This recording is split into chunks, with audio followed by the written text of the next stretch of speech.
Muito boa tarde. Damos início à última palestra do último ciclo do ano aqui na academia. Quero saudar aos acadêmicos que nos acompanham hoje aqui, Cavalieri, Sequim, Paulo, Antônio Torres, Godofredo, João Almino, se eu não esqueci ninguém. E aos amigos da academia aqui presentes e aqueles que nos acompanham online. Há alguns anos já, essa atividade de encerramento, ou atividades, dependendo do ano, correspondem a uma certa reflexão, a um certo interesse sobre as memórias da academia. E essas memórias, no caso desse nosso ciclo, tecnicamente um hemiciclo, né, porque são duas sessões só, não é o mês inteiro, mas esse nosso correspondeu, nosso que eu digo, Domício e eu, correspondeu a um tema que é relativamente recorrente na imagem externa da academia e também internamente, que é a discussão sobre o perfil dos ingressantes na academia. E na primeira conferência, eu comentei sobre a percepção de Joaquim Nabuco sobre pessoas que ele chamou de notabilidades ou coisa parecida, que não seriam necessariamente escritores profissionais, no sentido de poetas e ficcionistas, e a posição de Machado de Assis, que Domício vai explorar hoje, digamos, como a outra face da academia. Eu tinha chamado essa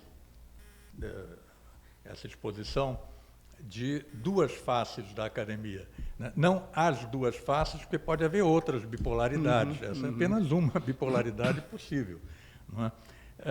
E, então, portanto, são realmente duas faces da academia que se prolongam há mais de 100 anos, praticamente desde a fundação, como nós já começamos a ver na semana passada, e agora vamos confirmar com essa análise que Domício Proença Filho nos fará. O acadêmico Domício Proença Filho, evidentemente, tem um currículo um pouco megatrófico, mas então vamos tentar ser o mais sintético possível.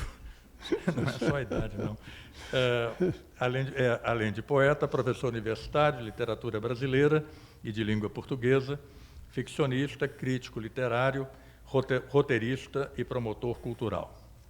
Essa múltipla atividade revela, sobretudo, o estudioso da linguagem. Tem publicado 69 livros nas áreas de poesia, ficção, histórias de mitologia e ensaio. Também é autor de livros didáticos. Vários de seus poemas integram antologias no Brasil e no exterior. Alguns de seus livros são objeto de tese universitárias. Professor emérito e professor titular de literatura brasileira da Universidade Federal Fluminense, aposentado, doutor honoris causa da Universidade Clermont-Auvergne e membro, entre outras instituições, da nossa Academia Brasileira de Letras, da qual foi presidente. Com a palavra, Domício Proença Filho. Muito obrigado, Arno.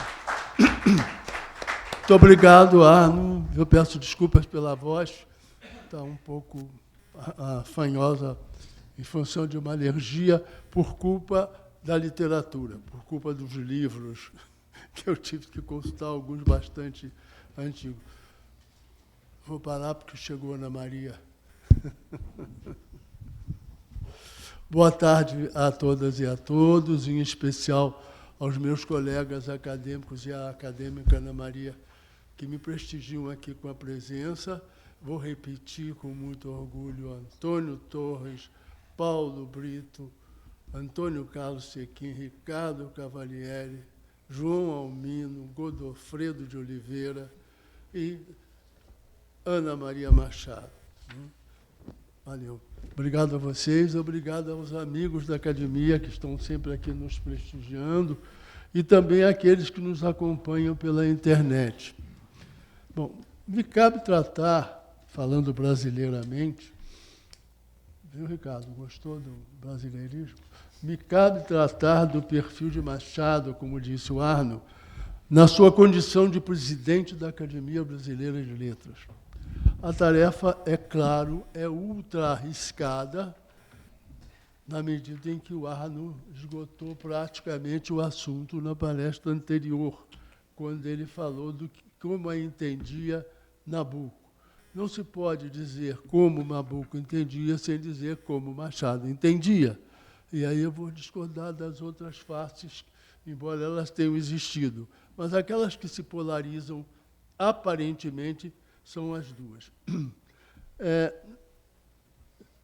Do objetivo, e outra coisa, do objetivo da fala, eu vou me penitenciar disso, do objetivo amplo estratégico da então novel instituição, a academia, ele tratou com o seu olhar armado.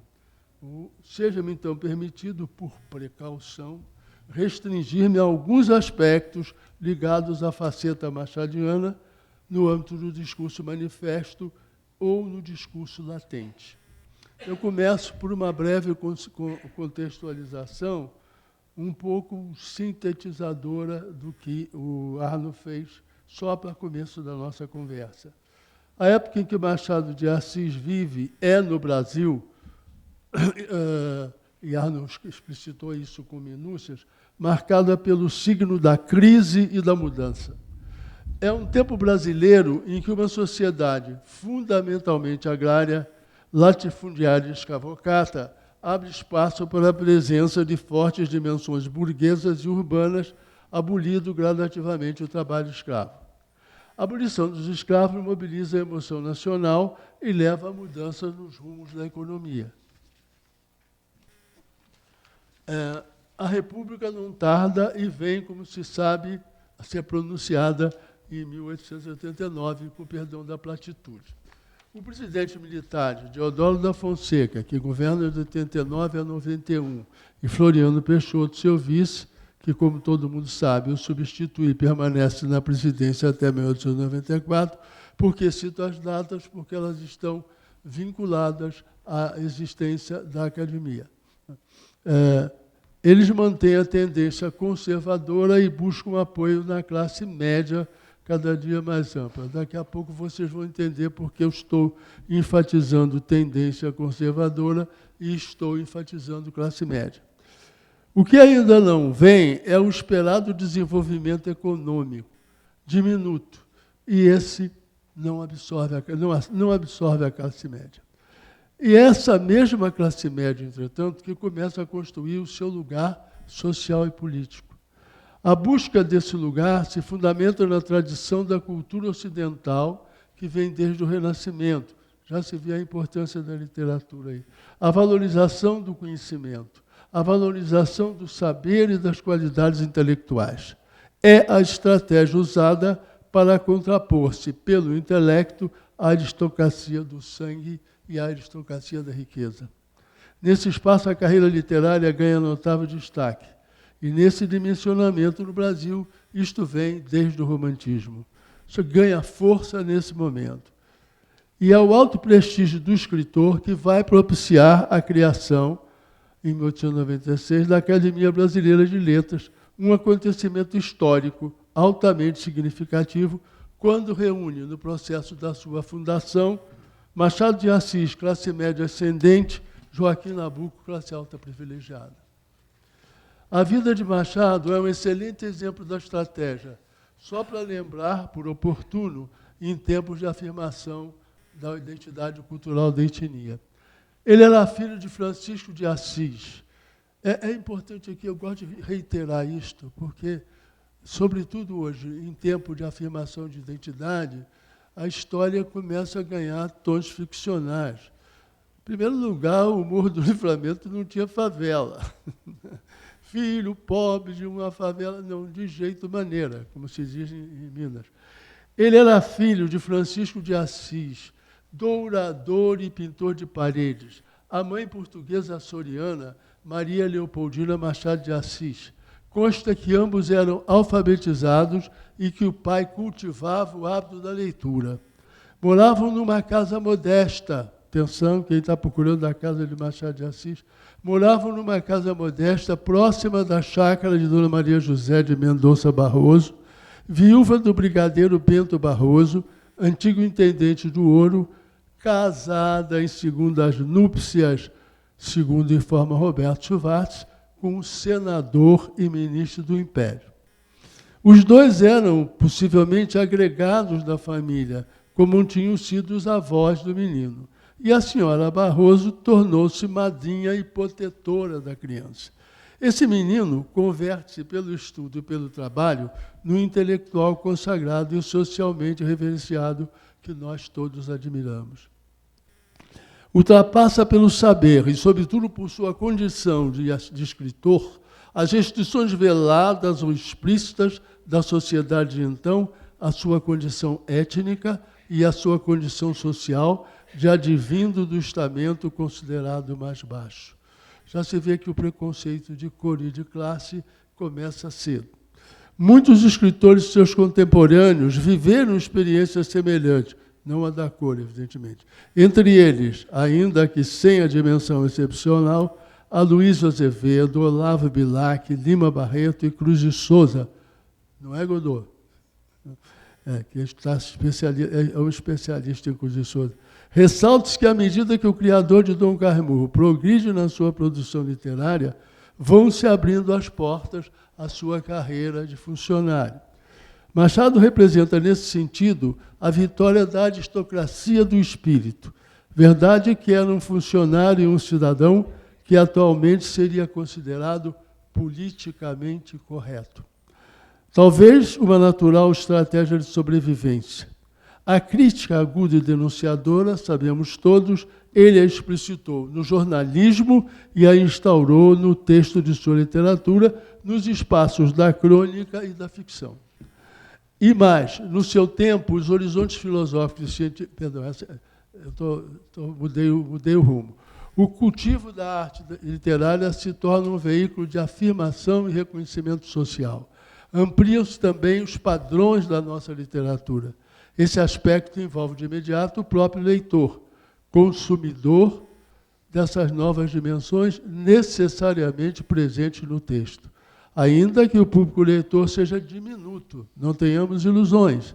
Mas esse é um aspecto que permanecerá durante muito tempo na realidade do nosso país.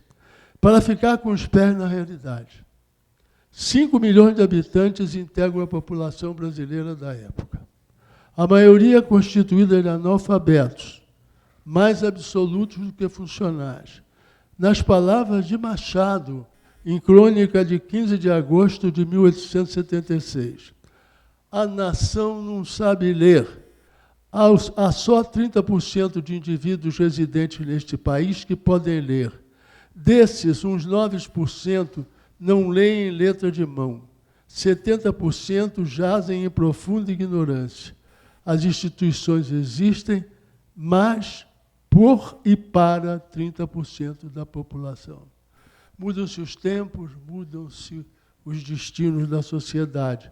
Em 2024, 57% dos brasileiros não leram nada de informação do IBGE.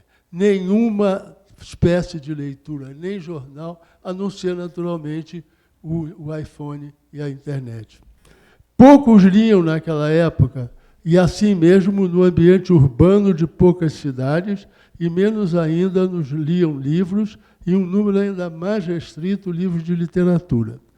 Mas não, vejam que pouca coisa vai mudar. As tiragens ficavam entre 1.000 e páginas, no raro, 3.000 livros. Mudou, para muita gente, mudou pouco. Né? Mas já havia leitores capazes de esgotar os 2.000 exemplares da primeira edição de Dom Casmurro.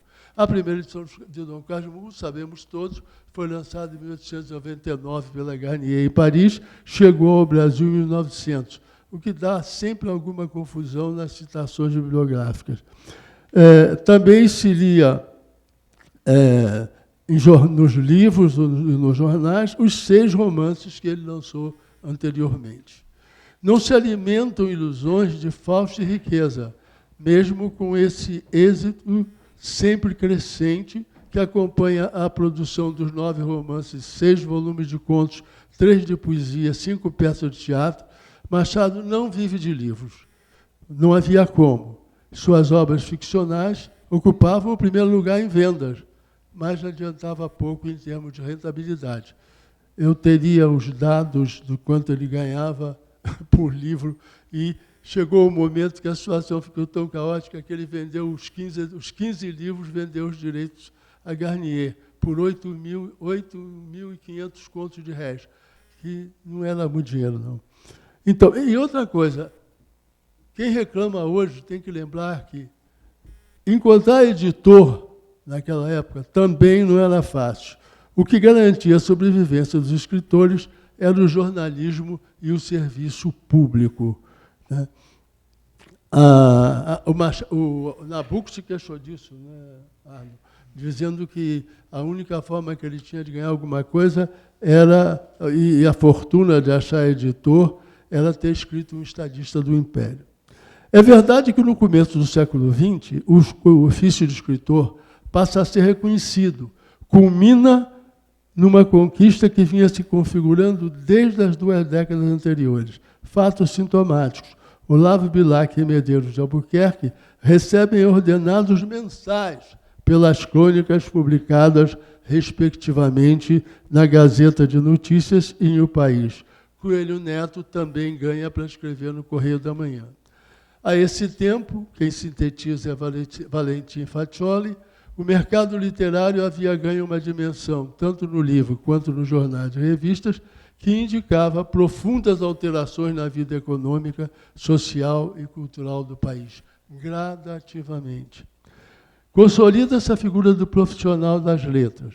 Na direção dessa consolidação, ganha papel importante a fundação da Academia Brasileira de Letras, um sintoma e um agente. No centro da sedimentação da instituição fundada por Lúcio de Mendonça, Machado de Assis. Mas quem era Machado de Assis? O ser humano Machado de Assis. Colou-se na imagem de Machado, colou-se em Machado uma imagem de misantropia e de ensimesmamento. Não era bem assim.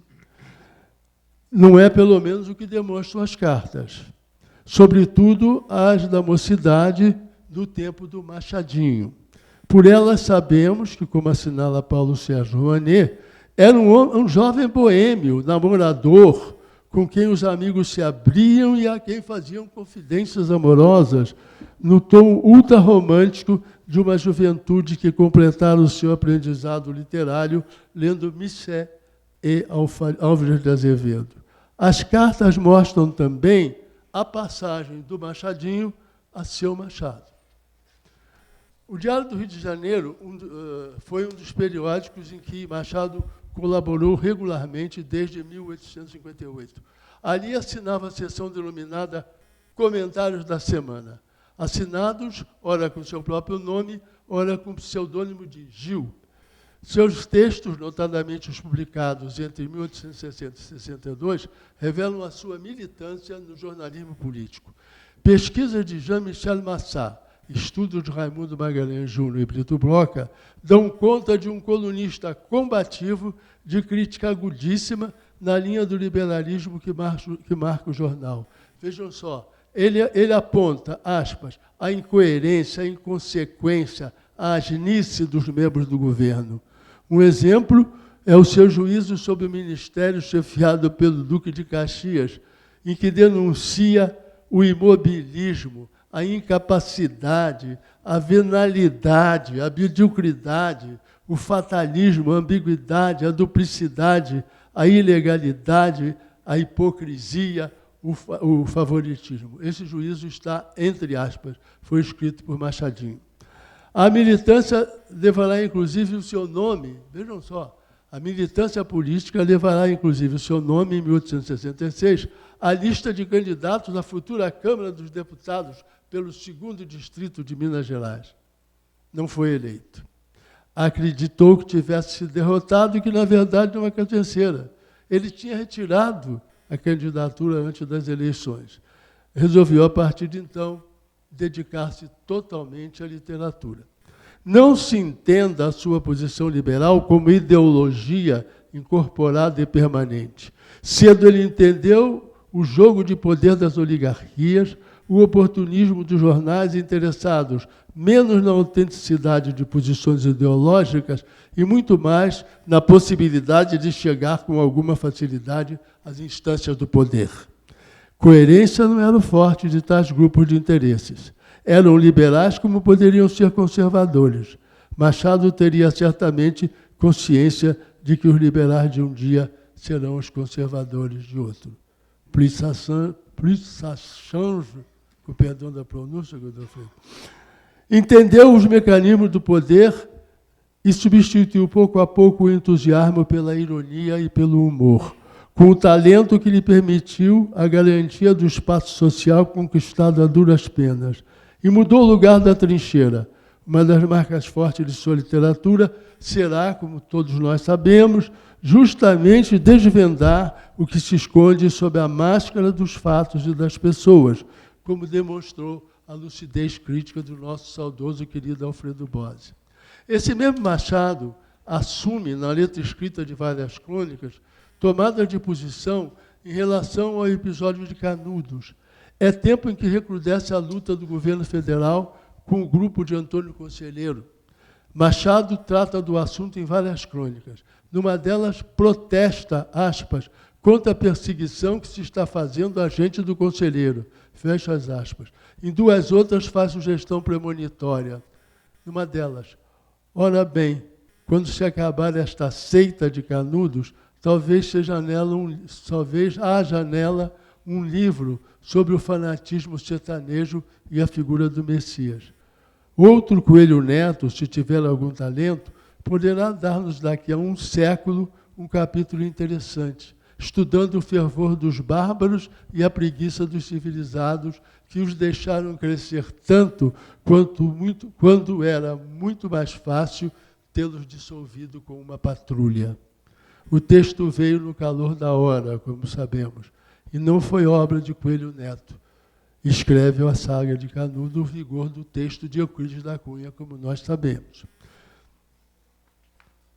Mas tratemos agora do seu posicionamento, do posicionamento de Machado com a academia. Para situá-lo nos inícios da instituição, reconhecido e louvado, como prova o jantar de homenagem aos 22 anos de publicação dos Crisálidas, realizadas em 1886 no Hotel Globo. O registro é de Lúcia Miguel Pereira, aspas, presentes os velhos amigos, como Bocaiúva Cunha, Cizenando Nabuco, os moços de então, Raul Pompeia, Bilac, Paula Ney, Raimundo Correia, Alberto de Oliveira. Momento este em que foi saudado como, aspas, o mestre das letras brasileiras, aspas, o primeiro de todos, fecho, o único, antes dos 50, isso antes dos 50 anos, em plena produção. E são os velhos e os moços, de 1896, que se congregam em torno dele no momento de fundação da instituição. A instituição nasce na feliz expressão de Graça Aranha de um pacto entre espíritos amigos. Entre eles, no momento da fundação, os que mais se empenharão na realização da ideia comum, além de Machado e de Lúcio. Joaquim Nabuco, José Veríssimo, Rodrigo Otávio, Inglês de Souza, unidos pela amizade, colegas de jantares tranquilos e austeros no Hotel dos Estrangeiros, promovidos pela Revista Brasileira, a Rosisca ia ficar orgulhosa, Revista Raimundo Magalhães. Não, o que Revista Raimundo Magalhães é o episódio, não o orgulho da Rosisca. A partir de maio de 1896, José Veríssimo, da Revista Brasileira, passou a promover mensalmente jantares de confraternização para os quais eram convidados colaboradores das mais diversas tendências políticas, inclusive. Embora pouco frequentasse as páginas daquela publicação, Machado de Assis quase sempre participava de tais jantares, aos quais se referiu em várias de suas crônicas.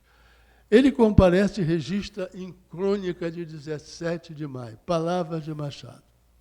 Chego ao Hotel do Globo. Subo ao segundo andar, onde acho alguns homens. São convivas do primeiro jantar mensal da Revista Brasileira. O principal de todos, José Veríssimo, chefe da revista, e do Ginásio Nacional, recebe-me a todos com aquela afabilidade natural que os seus amigos nunca viram desmentido um só minuto. Os demais convivas chegam um a um, a literatura, a política, a medicina, a jurisprudência, a armada, a administração. Sabe-se que já alguns não podem vir, mas virão depois, nos próximos meses. A crônica não deixa perceber a difícil familiaridade que caracterizava seu Machado, a esse tempo longe do jovem Machadinho dos Verdes Anos e da presença participante nas reuniões da Livraria de Paula Brito, do Grêmio de Letras e Artes, ou Machado, que o cunhado Miguel, numa carta afetuosa, chamou de boêmio.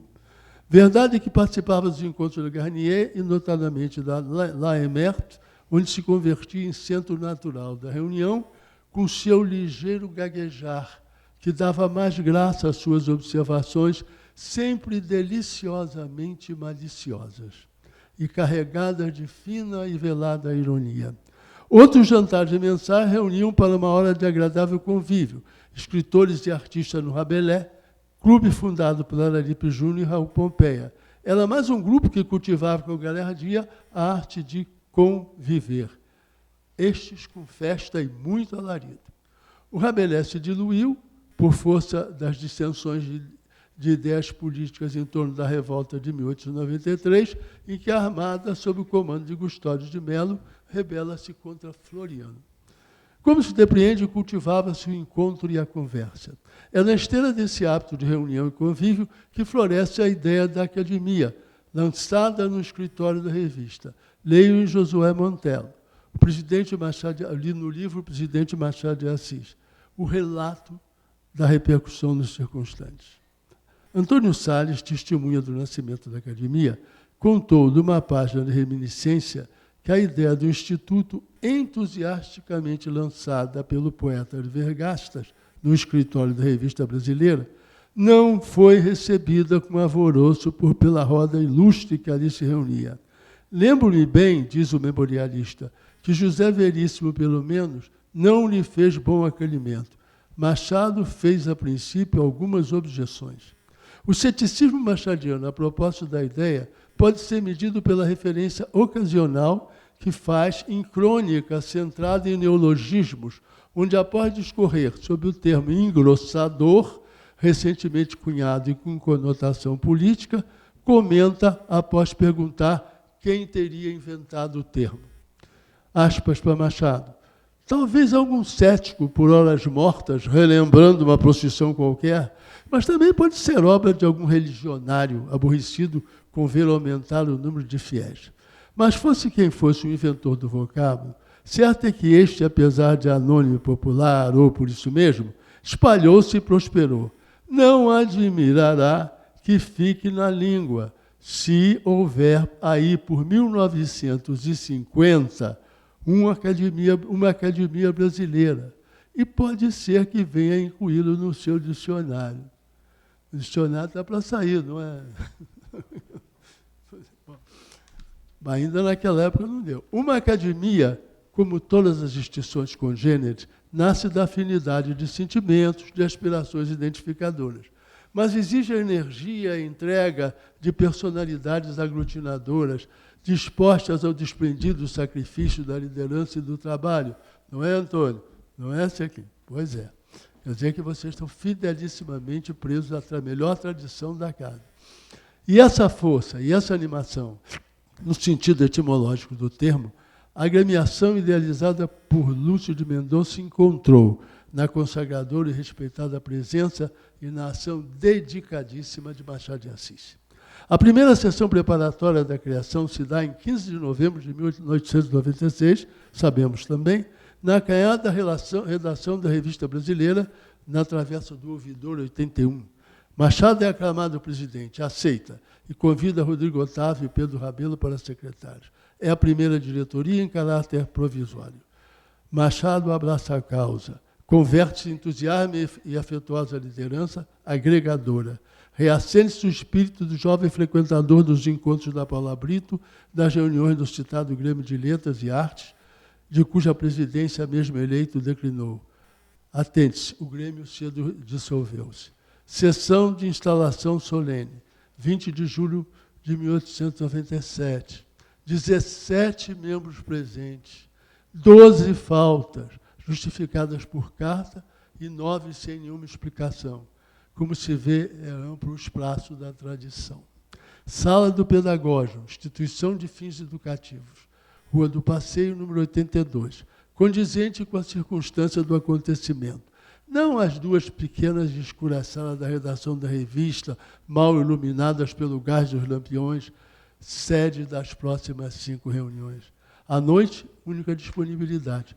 Poucos podiam estar naquele lugar, naquela hora. O presidente, com acuidade, impede que a instituição tenha o mesmo destino do Grêmio de Artes. As reuniões retornam às dependências da revista na tranquilidade das horas vespertinas. Nova mudança agora para as salas do Ginásio Nacional, o antigo Pedro II. Daí, rapidamente, para outro retorno à revista. Depois, na lúgubre e tumular Biblioteca Fluminense. A frequência cada vez melhor. Jeton não era sequer palavra incorporada ao vocabulário vigente. Antes se cogitava de cobrar mensalidade aos sócios. Grave a crise, tanto que provoca um interregno de quase 1 ano entre as reuniões. E pode ser avaliada diante da Carta de Nabuco, datada de junho desse ano. Não deixe morrer, carta para Machado. Não deixe morrer a academia. Você hoje tem a obrigação de reuni-la e tem meios para isso. Ninguém resiste a um pedido seu. Será preciso que morra mais algum acadêmico para haver outra sessão? Que papel representamos nós, então? Foi para isso, para morrermos, que o Lúcio e você nos convidaram? Não, meu caro, reunamo-nos. Não conte por hora comigo, esperemos pelo telefone sem fios. Para conjugar o agouro é muito melhor. Trabalhemos todos vivos, fecho as aspas. A propósito, do que liga Nabuco a Machado a Nabuco é mais que tudo a mútua admiração e o tema comum, a academia, assunto de quase todas as cartas que enviou ao amigo. E este tem a medida da dedicação do presidente, como revela Nabuco em trecho de carta de 13 de fevereiro de 1908. Vejo que a academia foi inventada a tempo e na hora justa. Ela tem a grande missão de o consolar e de fazer-lhe companhia.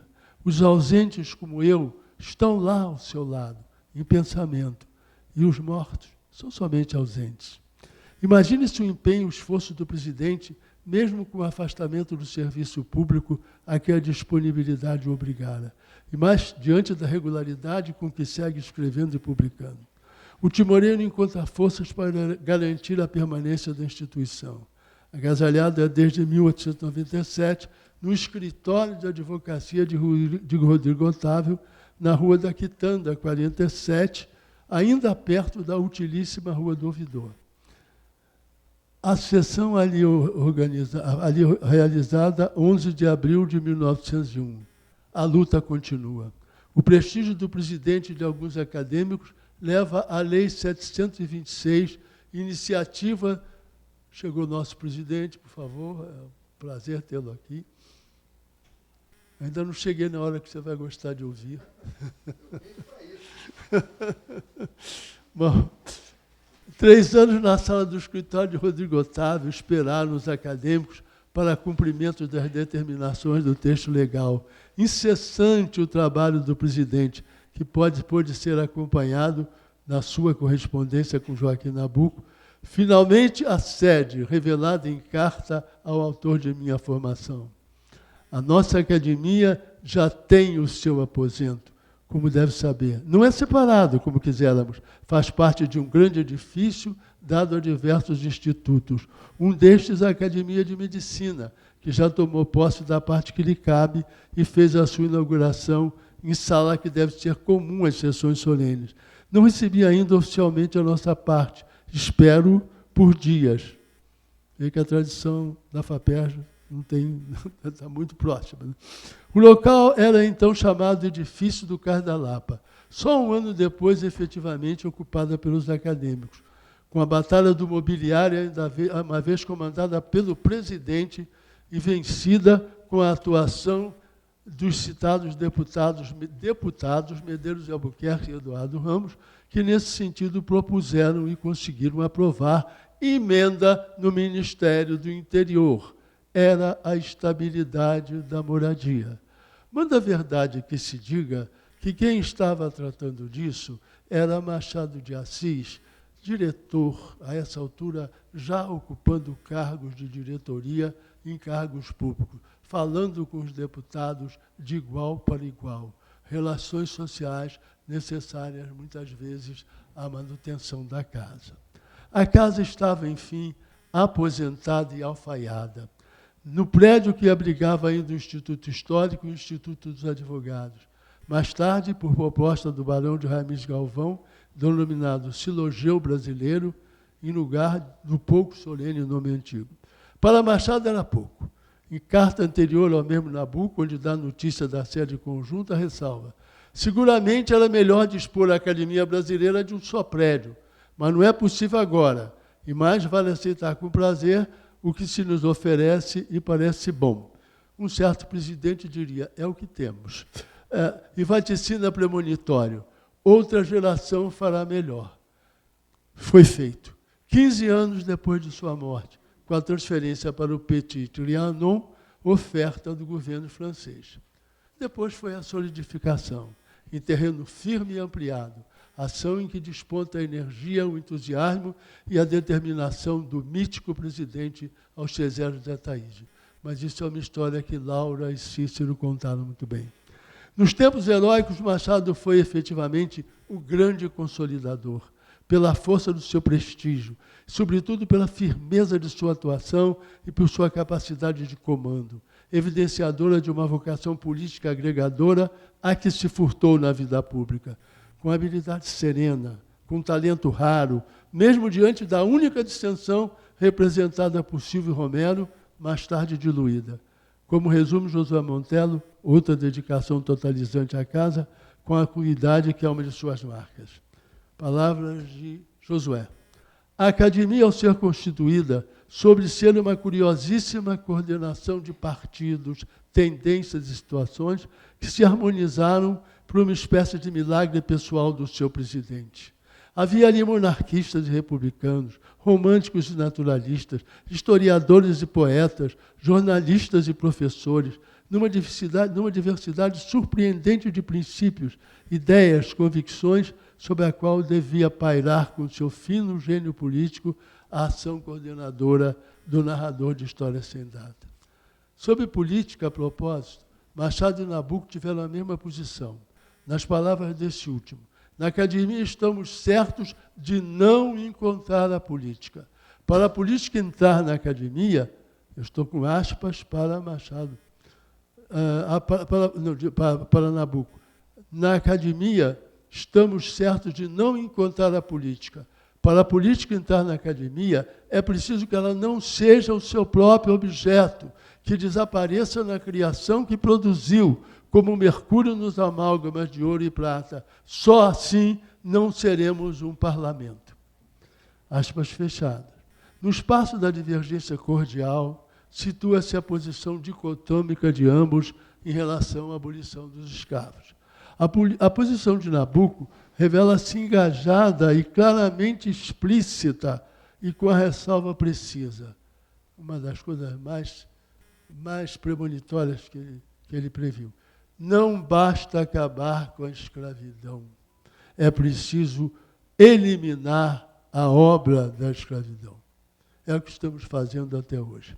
Machado revelava-se favorável à abolição, mas temia que ela levasse ao fim da monarquia, ao advento da República.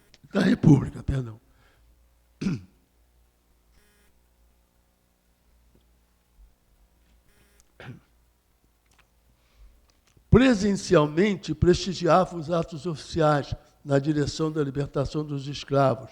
Por escrito, estratégia que lhe era peculiar, indicia seu apoio na sutileza da ironia que perpassa suas crônicas. Não nos esqueça de que, como escreveu Fernando Pessoa, sob o heterônimo de Bernardo Soares, no livro de Desassossego, a ironia é o apanágio das grandes inteligências. É por isso que muita gente não entende o sentido delas. Bom, de certa forma, Machado disfarça, na latência do discurso, a sua tendência a ser conservador. No espaço da cordialidade, situa-se a posição dicotômica em relação à composição dos 40 integrantes da academia. Do outro lado está Nabucco. A concepção de Nabucco, e Arno já qualificou isso muito bem, está clarificada desde o discurso da posse, em julho de 1897. No terceiro dos 6 parágrafos cuidadosos de Machado, assumindo a presidência, ele afirma, aspas, o vosso desejo é conservar no meio da federação política a unidade literária, e explicita no penúltimo parágrafo, na esteira da alusão a modelar da Academia Francesa. Aspas, a vossa de querer ter as mesmas feições de estabilidade e progresso. Aí você chamou atenção para isso, ordem e progresso, lembra? Já o batismo de suas cadeiras com os nomes claros e saudosos da ficção, da lírica, da crítica, da eloquência nacionais, é indício de que a tradição é o seu primeiro voto. Observe-se, para avivar a memória, a quantidade dos parágrafos e o uso do possessivo. 6 parágrafos. E ele assumiu um possessivo de distanciamento. A vossa instituição. Ele ainda, nesse primeiro momento, estava um pouco vacilante, a meu ver. O estilo é o homem. O posicionamento se reitera no discurso de encerramento. No discurso de encerramento, ele se assume plenamente. A Academia Brasileira de Letras tem de ser o que são as associações análogas, uma torre de marfim, onde se acolhem os espíritos literários com a única preocupação literária, e de onde, estendendo os olhos para todos os lados, vejam claro e quieto. Homens daqui podem escrever páginas de história, mas a história se faz lá fora. Eu já estava respondendo a muitas das conversas com Nabucco.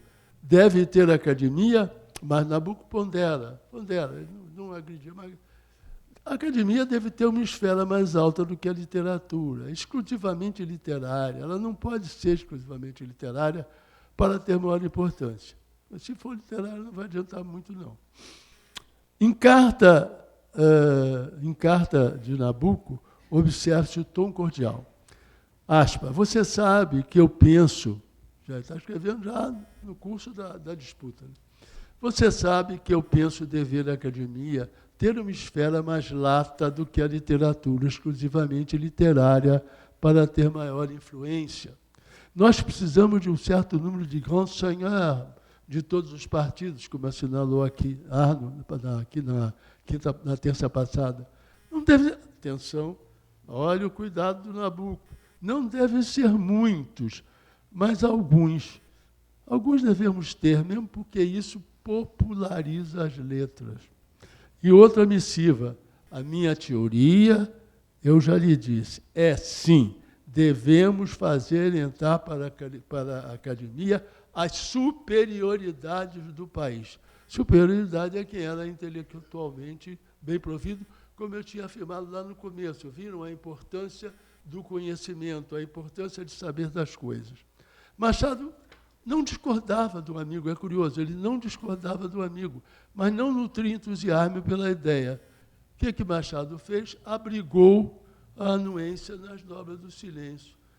Aceitou a eleição do presidente do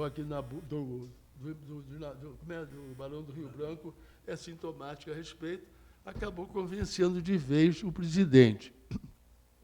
Em outra missiva, olha o cuidado do Nabuco. Em outra missiva, como numa ressalva, Nabuco adverte na direção sutil da natureza primeira da casa. Aspas para Nabuco. A academia formou-se de homens, na maior parte novos, e precisa agora graduar o acesso. Os novos podem esperar, ganham esperar, entrarão depois por aclamação, em vez de entrarem agora por simpatias pessoais ou por serem de alguma coterie. Coterie, Godofredo, igrejinha. Vale a propósito, e cito o saudoso e querido Alberto da Costa e Silva. Costa e Silva, com dificuldade já para falar, numa das nossas sessões mais acaloradas, sessões ordinárias mais acaloradas, ele tira do fundo do seu empenho, aquele empenho que o caracterizava, e pouca gente ouviu, mas eu ouvi.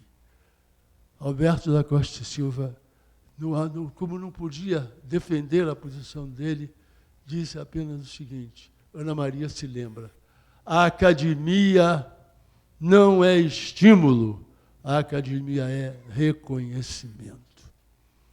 Disse e se calou. Ele nunca mais fez pronunciamento, que já não tinha condição de fazer. Como se depreende, no caso de Machado Nabuco, convergência na divergência. Academia é a casa da convergência na divergência. É esse traço que vai marcar a casa nos 128 de sua história. Às vezes há um atrito veemente na sessão de todos os tipos. A voz aumenta, os adjetivos recrudescem, se pensa que é uma coisa terrível, aí fica todo mundo em silêncio. Saem, os acadêmicos acabaram de se digladiar, fulano, e vão tomar chá juntos. Quer dizer, isso é uma coisa que é impressionante. Eu tenho 20 anos de academia, assisti a embates terríveis, assisti a um embate que um acadêmico quase saltou da bancada para agredir o outro, depois lá fora tomaram chá juntos e acertaram os ponteiros. Essa atitude semelhante, denotadora de abertura, é que o presidente adota em relação à língua portuguesa mesmo. É ver o seu pronunciamento no famoso ensaio intitulado Notícia da Atual Literatura Brasileira, Instinto de Nacionalidade. Machado. Cada tempo tem seu estilo, mas estudardes as formas mais apuradas da linguagem, desentranhar deles mil riquezas que, à força de velhas, se fazem novas, não me parece se deva desprezar. Nem tudo tinham os antigos, nem tudo têm os modernos. Com os haveres de uns e de outros é que se enriquece o pecúlio comum. Com os haveres de uns e de outros é que se enriquece a Academia Brasileira de Letras. O presidente Machado, vale-me novamente de mestre Josué, é também o cultor da cordialidade. Não impõe nada, não pede aos companheiros, sugere, concorda, insinua, querendo ser adivinhado e falando o menos possível. Sedimenta, assim, outra faceta inerente à academia e já citada aqui por mim, a condição de uma casa de amigos, como definiu Graça Aranhas. E é curioso, a casa de amigos se revela forte no chá, na tradição do chá. A tradição do chá é uma conversa de amigos. A sessão ordinária, às vezes, nem tanto. E é necessário que seja assim, porque é a marca da democracia. Foi a Hannah Arendt, né, que disse que a marca da democracia é a divergência, né? Sem o que não há democracia. Garante, desse modo, uma das marcas asseguradoras da permanência no tempo da nossa instituição. Marca que se atualiza na realidade do século XXI. Século XXI, século de internet, de imagem digital, e o presidente Merval Pereira cria o grupo dos acadêmicos da internet, para assegurar esse convívio, esse entendimento. Ali não se discute nada, ali se trocam parabéns, congratulações, pensamentos, reflexões, mas nunca aquilo que vai ser discutido na sessão. É por isso que ela existe, ela persiste, não há tempo para ficar com raiva. né? Não dá tempo para você ficar... Não tem. E mais, Machado é o acadêmico assíduo, só deixou de comparecer a 2 sessões de 96 que a Academia realizou sob a sua presidência, e tem a impressão que foi quando ele teve aquele problema com os olhos. Agora, outra coisa que é a marca forte dele, né? É o senhor da sutileza.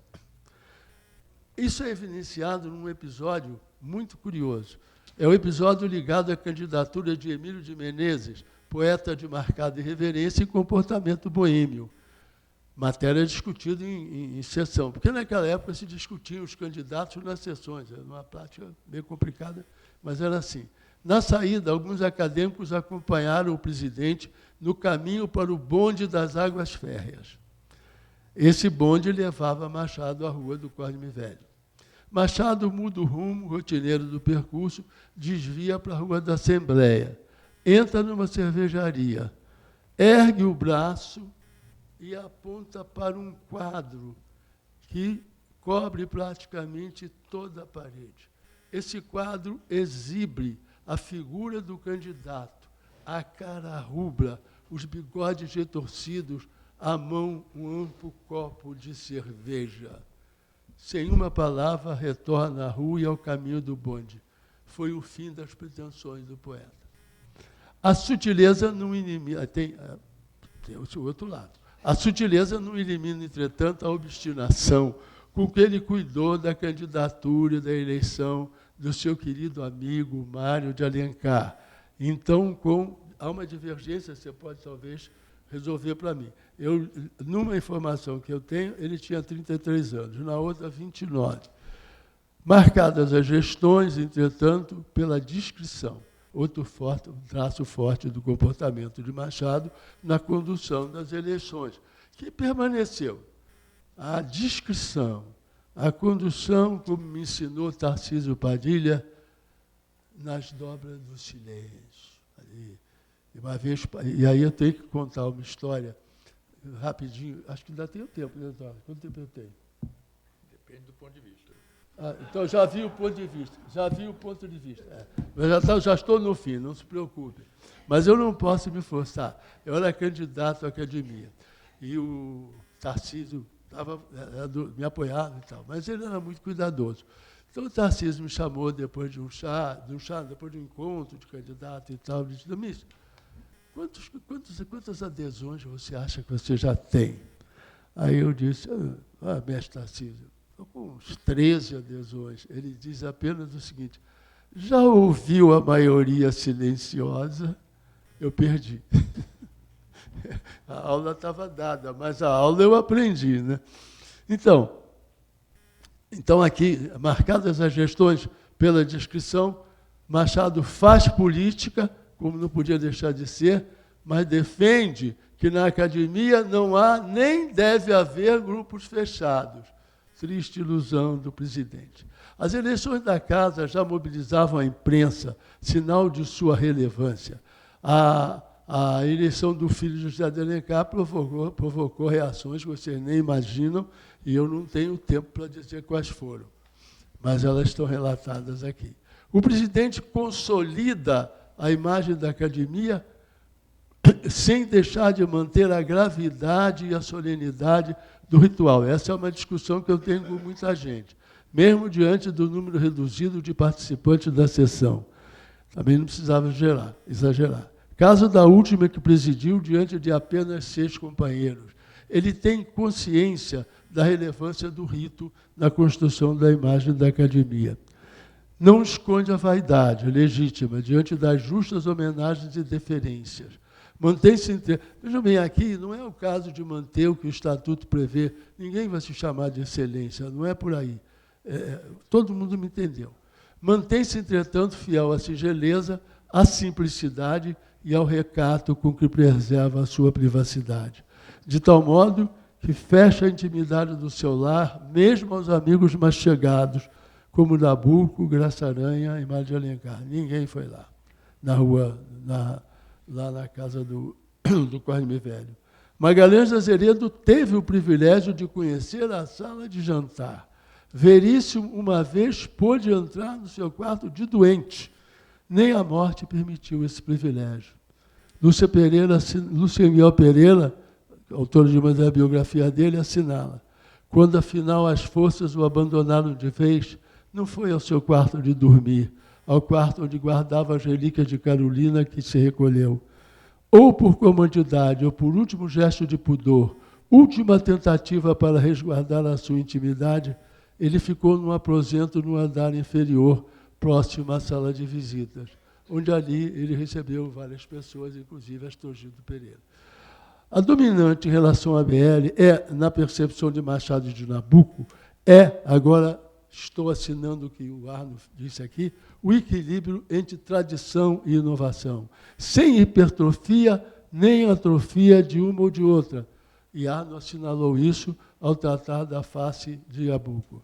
Machado, ao tempo de sua presidência, sedimentou o rito estabelecido no Estatuto e regulado na sua tecedura pelo regimento interno. Atenção, aberto às injunções da dinâmica do processo cultural em que a academia se insere, sem perda de sua essência. Eu estar aqui sem o símbolo da posição social inaugurado na Revolução Francesa, todo mundo égalité, fraternité é uma obra, é preciso um símbolo para distinguir, símbolo informal, a gravata e o terno. Mas aqui eu não preciso mais, se é um calorão desse, a gente, em boa hora, aboliu essa gravata nas nossas reuniões, como essa aqui. Bom, então, Machado mantém isso, pode-se, sim, o que Machado defende é abrir as injunções da dinâmica do processo cultural em que a academia se insere, sem perda de sua essência. Esse ritual passou a identificar a ação diuturna da casa. Volto a Arno, desta vez a uma assertiva constante do seu ensaio em homenagem ao saudoso acadêmico... Vou esquecer o nome do... Não, ao saudoso marido da Margarete. Cândido Mendes de Almeida. Você vê a força de certas campanhas, né? Você vê a força de certas campanhas. Eu já estou mudando de rumo. Bom, volto a Arno, então, no seu ensaio seminal, adjetivo preferido de Cândido, sobre helenos e modernos, o desafio da historicidade. Eu recomendo a todos os acadêmicos que leiam, releiam esse artigo, esse ensaio de Arno. Aspas, a experiência histórica vem demonstrando que, em matéria institucional, o sucesso de uma longevidade saudável está em não mudar tanto que descaracterize seus fundamentos, nem tampouco que esclerose a instituição. Ao tempo da fundação da Academia, a vida do autor do Memorial de Ares dividia-se em 3 instâncias: atividade funcional, atividade literária e atividade acadêmica, pontuada pela fragilidade da saúde, amenizada pela presença discreta de Dona Carolina, sofridíssima após a morte da esposa. No ano seguinte, ele tinha 3 obsessões: a marcha inexorável do tempo, quem não tem, né? Marcada pela solidão, pior ainda, a lembrança de Carolina, carregada de saudade e agudo sentimento de perda, e compensatória a Academia Brasileira de Letras. A primeira, a solidão, é marcada pelo desconforto da saúde abalada, notadamente pelas crises de epilepsia. A segunda, a cada passo lamentada na carta aos amigos, jamais atenuada. A Academia é o seu refúgio emocional, a que dedicava todo o seu esforço, todo o seu tempo na construção árdua da instituição, da sua imagem, da sua presença, da dignidade de uma sede à altura da grandeza do projeto. Ao fundo, certamente, a solidão dos grandes homens, no encontro consigo mesmo, no silêncio do recolhimento da casa do Cosme Velho, para além dos afagos da glória, que fica, honra e consola, mas não pacifica. Sic transit gloria mundi, para dar uma cor erudita à minha fala. Mas alguma coisa resta do naufrágio das humanas ilusões, a sua presença ao longo do processo da literatura e da cultura brasileiras, preconizada por Joaquim Nabuco, seu amigo querido, em carta que enviou ao também querido amigo em 8 de junho de 1908. Você, graças à nova geração dos Veríssimos, que explicaram a admiração consciente que você inspirou à geração anterior, ou a nossa, goza de uma reputação que forçará a posteridade a lê-lo e a estudá-lo para compreender a fascinação exercida por você sobre o seu tempo, a que cabe com justiça acrescentar, e sobre os tempos futuros que vieram. Muito obrigado. Desculpe não ter sido tão rigoroso no tempo. Obrigado. Obrigado. Obrigado a você, Domício, por essa reflexão que nos traz de novo algumas variáveis importantes da vida das instituições, particularmente da Academia Brasileira de Letras. Acho que essa evocação, você continuou e mencionou o trabalho de Josué Montello sobre o perfil, sobre a atuação de Machado como presidente. E quando você fala na classe média ascendente do Machado, como exemplo de classe média ascendente, como nós fizemos o contraponto de Machado com Nabucco, eu não posso deixar de pensar no aristocratismo de Nabucco, né, e, ao mesmo tempo, nessa complementação dos dois, que é um pouco uma síntese da vida brasileira dessa época, a partir do início do século XX. O Fernando Brodel dizia que no Brasil, ao contrário da Europa, só que ele radicalizava a explicação, em vez de a classe média era formada não pela ascensão das classes baixas, mas pela decadência da aristocracia. O que é verdade também, mas aí já é outro problema. Bem, enfim, eu acho que você sublinhou muito bem essa capacidade agregadora do Machado para o problema que nós estamos encarando. Quer dizer, Machado poderia ter simplesmente se contraposto a essa a posição, não, ele tacitamente aceita e obra nesse sentido. Então, mais uma vez, agradecendo muito a você por essa contribuição, mais essa contribuição para a história da academia. E, seguindo o nosso protocolo, queria convidar para o evento de amanhã, às 16 horas, teremos a sessão solene comemorativa dos 80 anos do Instituto Rio Branco, com o Ministério das Relações Exteriores, e no Petit Trianon, e às 17h30, aqui nesta sala, Ocupação Poética, homenagem a Paulo Henriques Brito e Cláudia Roquette Pinto. Na quinta-feira, não está aqui, mas eu acho que eu posso acrescentar, a posse não é privada. Então, é que não está registrada aqui a posse. A posse da nova diretoria, na quinta-feira, às 16 horas, também no Petit Trianon, e às 17h30, o encerramento do ano acadêmico, com o espetáculo teatral Não Me Entrego Não, monólogo do ator Otton Bastos. Muito obrigado a todos, está encerrada a sessão.